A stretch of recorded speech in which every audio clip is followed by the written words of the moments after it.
In the early hours of January 28, 1547, a king who once ruled England with an iron fist exhaled his final. Ragged breath, a breath that reeked of decay, a stench so vile it had already filled the royal chambers with the odor of death. His body, a bloated mass of rotting flesh, lay in a coffin too weak to contain the putrid fluids that seeped from his sores, fluids that dripped onto the chapel floor at Sion Abbey, where stray dogs lapped them up in a final, degrading insult.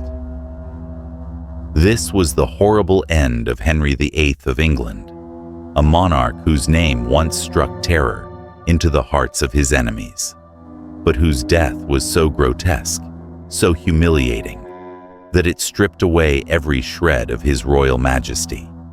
For those of you in your 40s and 50s, joining us on this chilling Sunday evening, perhaps it's 09:01 p.m.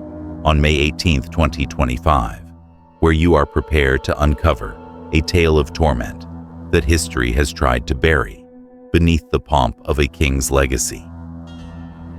Once hailed as Europe's most handsome prince, Henry VIII ended his life as a deformed, diseased tyrant, his body a rotting prison of pain and decay. How did a king who defied the Pope, founded a new church, and sent 2 wives to the scaffold meet such a degrading end, from the festering sores that oozed with a stench that made courtiers faint, to the mental torment that drove him to execute his closest allies? This is the true story of Henry VIII's horrible death, a tale so repugnant. It's rarely told in all its gruesome reality.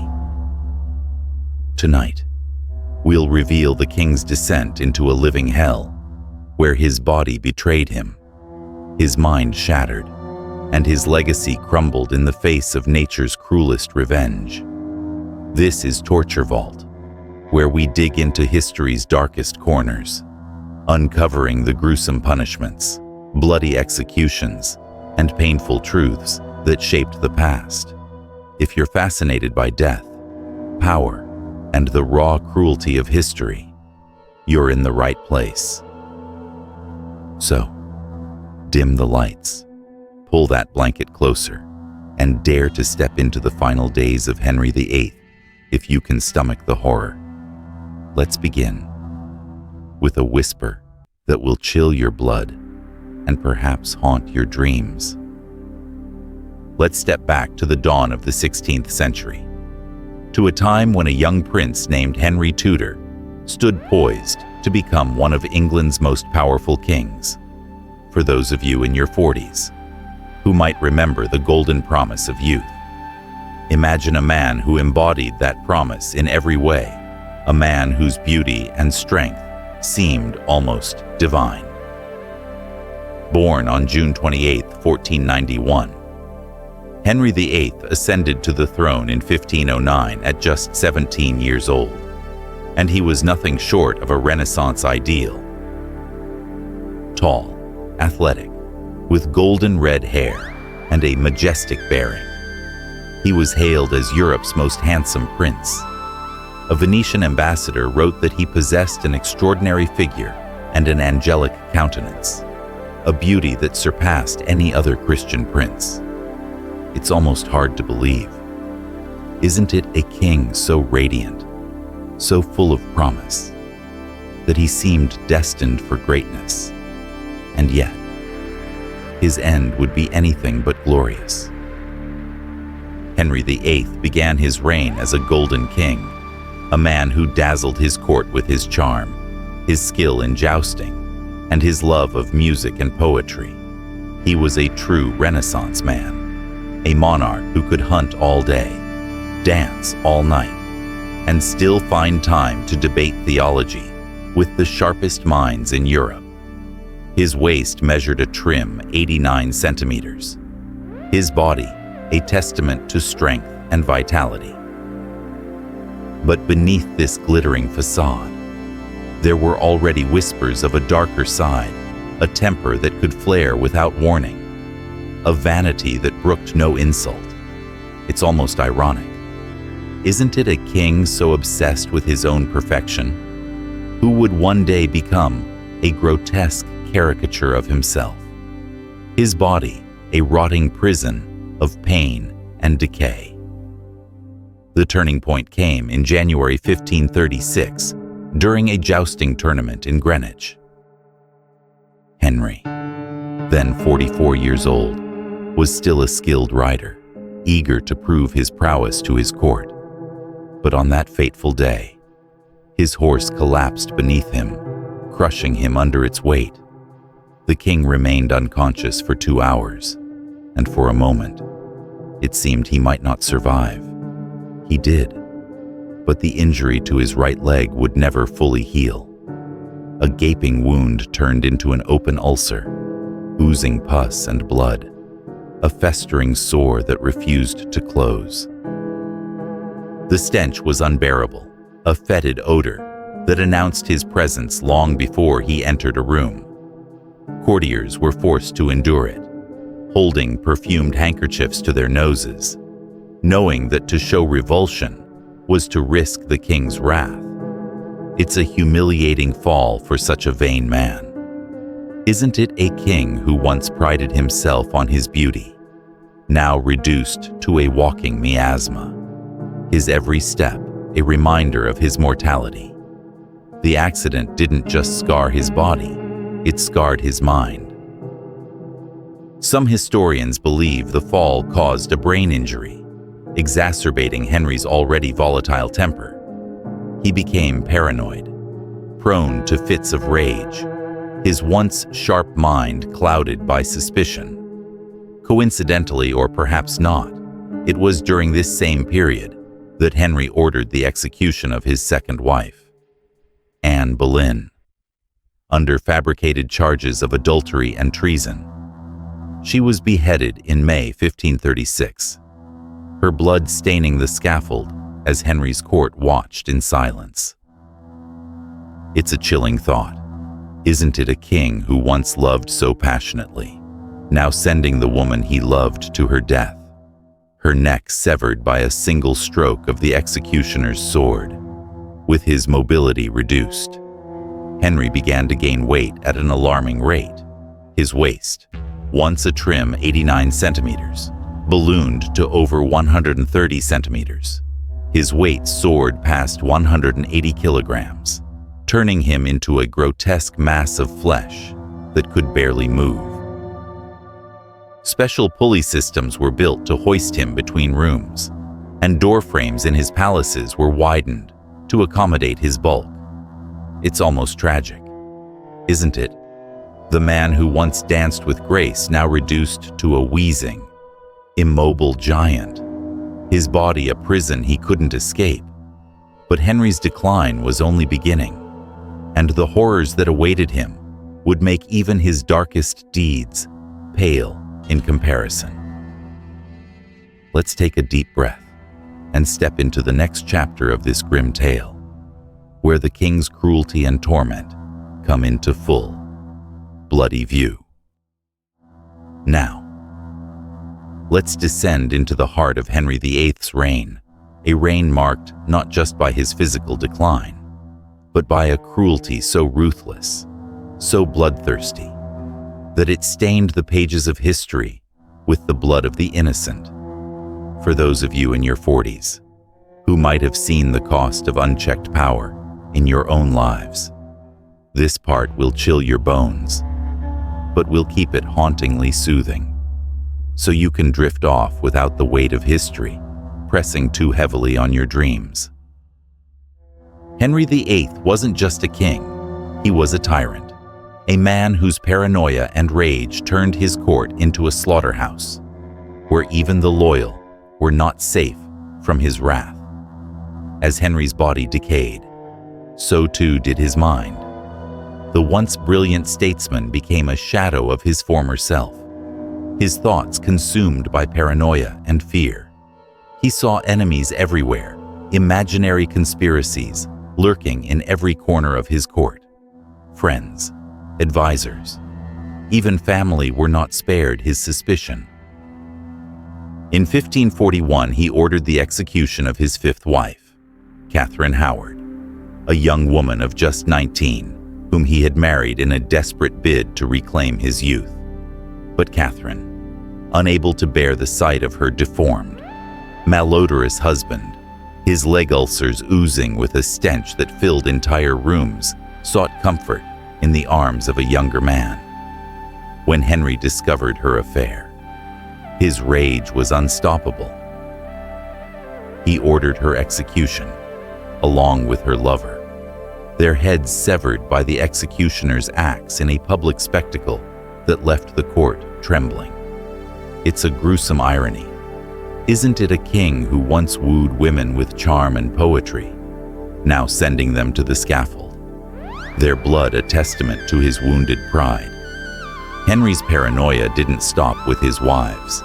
He turned on his closest allies, executing men who had served him faithfully for years. In 1546, just 9 days before his own death, he ordered the execution of Henry Howard, Earl of Surrey, on trumped-up charges of treason.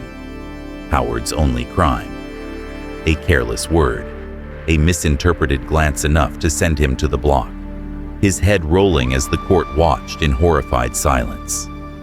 It's the kind of terror that makes you glad you're listening from 2025, where a misstep doesn't end with a blade at your neck. But for Henry's court, fear was a constant companion, a fear that drove them to flatter, to lie, to betray, just to survive another day in the king's presence. The king's paranoia was fueled by his physical torment, his leg ulcers, a festering wound from that fateful jousting accident in 1536 grew worse with each passing year. The sores wept pus and blood, the stench so vile that courtiers could smell him 3 rooms away. Physicians tried to treat him, but their methods were as cruel as they were useless. They cauterized the wounds with hot irons, searing his flesh as he screamed in agony. They applied mixtures of arsenic and mercury, poisons that burned his skin and weakened his body further. They bled him, draining his blood in a futile attempt to balance his humors, leaving him weaker and more vulnerable to infection. It's a grim thought. Isn't it a king who once rode into battle, now screaming as his doctors burned his flesh, their cures as deadly as the disease itself? Henry's diet only hastened his decline. Kitchen records show he consumed 5,000 calories a day, mostly red meat, with little in the way of vegetables. A typical dinner included meat pies, roasted game, and vast quantities of wine and beer, washed down with a gluttony that knew no bounds. Combined with his forced inactivity, his massive weight and ulcerated legs making movement nearly impossible, this diet turned his body into a ticking time bomb. Modern experts believe he suffered from diabetes, severe gout, hypertension, and heart failure. Some even suggest syphilis, though that diagnosis remains disputed, whatever the cause. His last years were a continuous torment, his body a rotting shell that could barely contain the pain within. Henry's paranoia reached its peak in those final years. He became obsessed with the idea of poisoning, convinced that his enemies were plotting to kill him with tainted food. He implemented an elaborate system to protect himself. Servants were forced to taste every dish before it reached his table, and all utensils were inspected with meticulous care. It's a chilling glimpse into his fractured mind. Isn't it a king who once ruled with confidence, now reduced to a trembling wreck, haunted by shadows of his own making? But the worst was yet to come, as Henry's body began to decay while he still lived, leading to a death so horrible, so degrading, that it would haunt history for centuries. Now, let's descend into the final, horrifying chapter of Henry VIII's life, a chapter so gruesome, so degrading, that it stripped away every shred of the king's once majestic image. For those of you in your 50s, who might have seen the fragility of life in your own time, this part will chill your blood, but we'll keep it hauntingly soothing, so you can drift off without the stench of decay lingering in your dreams. Henry VIII's death wasn't just the end of a man, it was the end of a myth, a stark reminder that even the mightiest kings cannot escape the horrors of the flesh. By the winter of 1546, Henry's health had deteriorated beyond hope. His body, once a symbol of royal power, was now a rotting mass, ravaged by disease and decay. Gangrene had set into his legs, the ulcers that had plagued him for a decade now festering with a stench so vile, so unbearable, that courtiers covered their noses with perfumed handkerchiefs just to stand in his presence.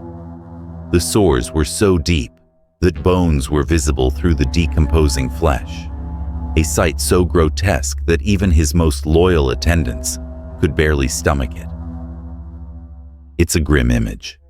Isn't it a king who once dazzled his court with his beauty, now a walking corpse, his every breath a testament to his suffering? Henry's final months were a torment beyond imagining. Recurrent fevers racked his body, likely caused by septicemia, a blood infection from the countless sores that refused to heal. His breathing became labored, each gasp a struggle as his failing heart fought to keep him alive. Episodes of delirium plagued him, his fractured mind slipping in and out of reality. Witnesses reported that he murmured the names of his deceased wives, Jane Seymour, who died giving birth to his only son, and Anne Boleyn, whose execution he had ordered a decade before. It's a haunting thought. Isn't it a king who sent his wives to their deaths, now tormented by their ghosts, their names on his lips as he faced his own end? The court became a place of miasma and whispers, a grotesque spectacle where the king's decay was impossible to ignore. Courtiers forced themselves to remain in his presence, their faces pale with disgust, their handkerchiefs pressed to their noses to block the stench. But no one dared speak the truth, that the king was dying. English law considered it treason to predict the monarch's death, so physicians and attendants maintained the facade of recovery, even as the smell of decomposition emanated from his still living body. It's a twisted kind of loyalty, isn't it? To stand by a king who reeked of death, pretending all was well, just to avoid the executioner's blade. On January 27, 1547, Henry finally realized his end was near. Unable to speak, his throat ravaged by disease, he allowed Archbishop Thomas Cranmer to be called to his bedside. When asked if he died in the Christian faith, Henry could only squeeze Cranmer's hand, a final, feeble gesture from a man who had once ruled with an iron fist. In the early hours of January 28th, at the age of 55, the once powerful king exhaled his last breath, his body finally surrendering to the torment that had plagued him for years. But the indignity of his condition did not end with death. Oh no, the worst was yet to come, in a final humiliation that would strip away every shred of his royal dignity. Preparing Henry's body for burial was a nightmare for the royal embalmers. His enormous size, over 180 kilograms, required a specially constructed coffin, a massive wooden box that strained under the weight of his bloated remains. Embalming in the 16th century was a crude process, involving the removal of viscera and the stuffing of the body with aromatic herbs, but even this could not contain the decay. as the body awaited its state funeral. One of the most macabre episodes in history unfolded. The coffin, inadequately sealed, began to leak, its contents spilling onto the chapel floor at Sion Abbey. During the night, stray dogs crept in, drawn by the stench, and lapped up the putrid fluids of final, degrading insult to a king who had built his image on power and majesty. It's a scene that defies belief. Isn't it the mighty Henry VIII, who defied the Pope and reshaped a nation, reduced to a meal for street animals, his legacy tarnished by the very decay he could not escape? Let's take a deep breath and reflect on this horrifying end as we uncover the legacy of a king whose death was as terrible as his reign. As the stench of Henry VIII's decay fades into the night, let's step back from this gruesome tale and reflect on the legacy of a king whose life ended in such horrific indignity. For those of you in your 40s who've joined us on this haunting journey, I hope this story has been a chilling glimpse into the fragility of power, even as it lulls you toward a peaceful sleep. Henry VIII's death wasn't just the end of a man, it was the end of a myth. A stark reminder that even the mightiest rulers are bound by the frailty of the flesh. The funeral of Henry VIII took place on February 16, 1547, nearly 3 weeks after his death, in a ceremony filled with the pomp expected of such a powerful monarch. He was buried in St. George's Chapel at Windsor Castle, beside Jane Seymour, the wife who gave him his only legitimate son, Edward VI. But the grandeur of the ceremony couldn't erase the memory of his final days, the stench, the decay, the dogs that defiled his remains. It's a bitter irony. Isn't it a king who spent his life obsessed with his image, reduced to a rotting mass, his body a grotesque mockery of the majesty he once embodied? Henry VIII's reign was marked by blood and terror. He defied the Pope, founded the Church of England, and sent 2 wives to the scaffold, their heads rolling to satisfy his wounded pride. But his death revealed the limits of his power. The man who rewrote the laws of a nation to suit his desires could not rewrite the laws of nature. His body, once a symbol of royal perfection, became a testament to human frailty, a bloated, diseased shell that even the grave couldn't contain. It's a haunting lesson, isn't it? Even absolute power cannot conquer the decay of the flesh, the inevitable rot that claims us all in the end. The true irony of Henry's legacy lies in his children. He broke with Rome and executed wives to secure a male heir. But Edward VI reigned for only 6 years before dying at 15. The throne then passed to Mary, the first daughter of Catherine of Aragon, and finally to Elizabeth, the third daughter of Anne Boleyn, the woman he had beheaded. Elizabeth would usher in a golden age, a legacy far greater than her father's, born from the very blood he spilled. It's a final twist of fate. Isn't it a king who sought immortality through his son, only to be outshone by the daughter of the wife he condemned? Thank you for joining me in the torture vault tonight. If this tale of decay and terror has chilled your bones, dare to subscribe for more gruesome truths from history's darkest corners. Leave a comment what horrified you most about Henry VIII's death. Until next time, sleep well, if you can. Good night.